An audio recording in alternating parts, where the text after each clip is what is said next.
Halo adik-adik, berjumpa kembali dalam channel Toto Study. Pada kesempatan kali ini kita mau membahas satu soal di pelajaran kimia untuk kurikulum 2013. Ini ada di kelas 12. Judul babnya itu sifat koligatif. Sifat koligatif itu belajar tekanan uap, titik-titik, titik beku, dan tekanan osmosis. Oke, kita lihat langsung ya. Hitung tekanan uap larutan glukosa. Nah, jadi ditanya hitung tekanan uap larutan glukosa. Dan ini ada 72%. Lalu dalam air ya, suhunya 25 derajat Celcius. Diketahui tekanan uap air murni pada suhu tersebut adalah 40 mg. Oke, kita buat dulu catatan. Nah, catatan sebenarnya gini. Tekanan uap itu rumusnya P sama dengan PO dikali XP. Nah, bisa langsung begini atau bisa juga begini. Ngitungnya ya, hitung dulu delta P. Delta P itu PO dikali XT. Lalu si P nya itu PO dikurang delta P. Kita kasih keterangan dulu ya. Jadi PO itu tekanan mula-mula, tekanan uap jenuh, jadi murni gitu ya, murni, larutan murni, jadi air saja. Nah, itu contohnya yang ini nih, ini tekanan uap air murni. Jadi ini mau menghitung tekanannya berapa, airnya udah dicampur sama glukosa, mengandung glukosa, kira-kira gitu ya. P ini berarti tekanan uap larutan begitu ya. Nah, lalu si X itu fraksi mol. Nah, yang ketiga nih, untuk XP fraksi mol pelarut. Nah, ini fraksi mol pelarut. Kalau XT fraksi mol pelarut. Nah, kalau di sini pelarut ya berarti air, karena soal ini air ya. Terlarutnya glukosa, glukosa itu gula. Jadi XP itu NP dibagi NP ditambah NT. N itu apa? NP itu mol pelarut, NT itu mol terlarut. Nah, sebenarnya ini kalau ada larutannya elektrolit, ini harus ditambahin NT dikali I. Nah, gitu. Di sini harusnya pakai I.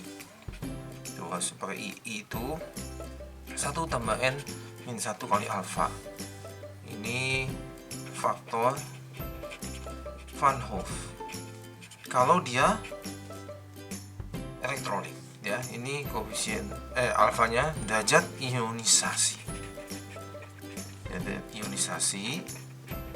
N-nya apa sih? N-nya itu terurai menjadi berapa? Jadi misalnya AX BY. Nah, itu kalau elektrolit. Kalau ini tidak elektrolit, itu bisa dijabarkan. Jadinya ada X buah Y plus ditambah Y buah muatan X min. Jadi nanti N nya itu X tambah Y. Jadi banyaknya ionnya gitu ya. Tapi di soal ini nggak ada ya, yang ini aja, nggak pakai I gitu. Lalu si XT itu sebenarnya NT dibagi NP ditambah NT. Lalu ada lagi ya, panjang juga ya. XP ditambah XT itu jawabannya 1. Lalu masih ada. Nah, ini XP tambah XT 1 ya, atau dikurangin jadi minusnya. Lalu jangan lupa mol. Nah, N itu mol. Mol itu gram per mr. Kalau banyakan berarti mr, kalau cuma sendirian AR. Nah, tapi ini banyakan glukosa tuh, makanya mr. Glukosa itu sebenarnya C6H12O6. Nah, bentuknya sudah molekul, banyakan. Air apa? Air itu H2O ya. Airnya itu H2O. Itu sebenarnya ml-nya itu 2 dikali H ditambah O, 2 dikali 1 ditambah 16. Jadi itu 18. Oke. Cukup dulu catat-catatnya, kita kerjakan ya. Oke, 72%. Nah, sekarang gini, kita kan butuh ini ya. Nah, butuh tuh nanti gram per ml supaya jadi mol. Nah ini nggak ada nih gramnya, cuma angkanya cuma ini saja, cuma PO saja. Oh ya, kita mau masuk rumus nomor 1 aja ya, rumus nomor 1 ya, biar cepat ya.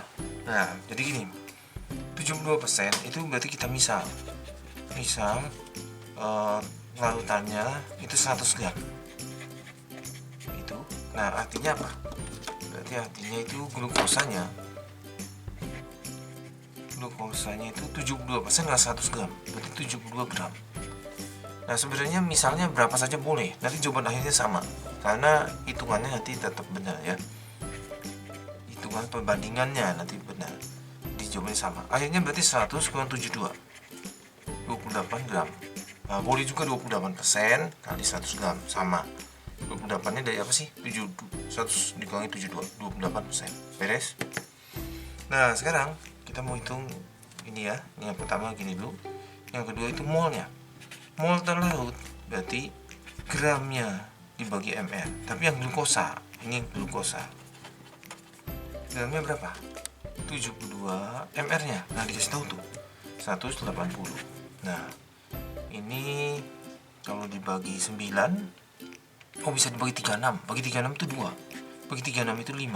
Nah gitu. Kalau gitu ini jawabannya 0,4 mol. Beres. Sekarang mol airnya, pelarutnya ya, gram per ml. Gramnya si air 28, ml nya ml nya 18 ya, 18. Oh, kalau disederhanakan berapa ini? Bagi 2, 14 per 9. Wah, angkanya kurang bagus ya. Nah, nanti pakai kalkulator saja ya, pakai teknologi. Nah, sekarang langkah ketiga, kita mau hitung fraksi mol pelarut. Berarti NP dibagi NP ditambah NT. Berarti 14 per 9 gitu. 14 per 9 dibagi 14 per 9 ditambah mol pelarutnya ini 0,4 ya. Apa boleh buat ya, kita hitung saja ya pakai kalkulator teknologi. 14 dibagi 9 1,55555 nggak berhenti-berhenti gitu ya, dibagi 1,555 nggak berhenti-berhenti ditambah 0,4 gitu. Berarti 1,5555 itu dibagi 1,95555. Nah gitu. Nah, kita bagi ya, ini kita bagi 1,95555 nggak berhenti-berhenti 0,79. Nah ini 0,7954. Nah itu juga nggak berhenti-berhenti, ini 45. Nah gitu ya. Oke, dapat XP nya. Nah sekarang tinggal langkah keempat. Nah kita mau pakai rumus ke 1 ya. Kalau mau pakai rumus kedua kita hitungnya XT, dapatnya delta P lalu dikurang. Oke, langkah keempatnya P sama dengan PO kali XP. PO nya berapa? PO nya itu 40, XP nya 0,79545. Oke, berarti ini dikali 40. Nah jadi 31,8 ya, 1818 buletin aja ya, 82 mm Hg. Nah jadi maksudnya apa ini? Maksudnya menurun, memang penurunan tekanan uap di koligatif itu begitu. Dibandingin yang murni, larutan itu tekanan uapnya lebih kecil, turun dari 40 jadi 31,82. Oke, bisa ya? Oke, cukup sampai di sini. Terima kasih sudah menjawab pesan sama. Jangan lupa like, share, subscribe untuk update pelajaran setiap harinya. Semoga berhasil semuanya.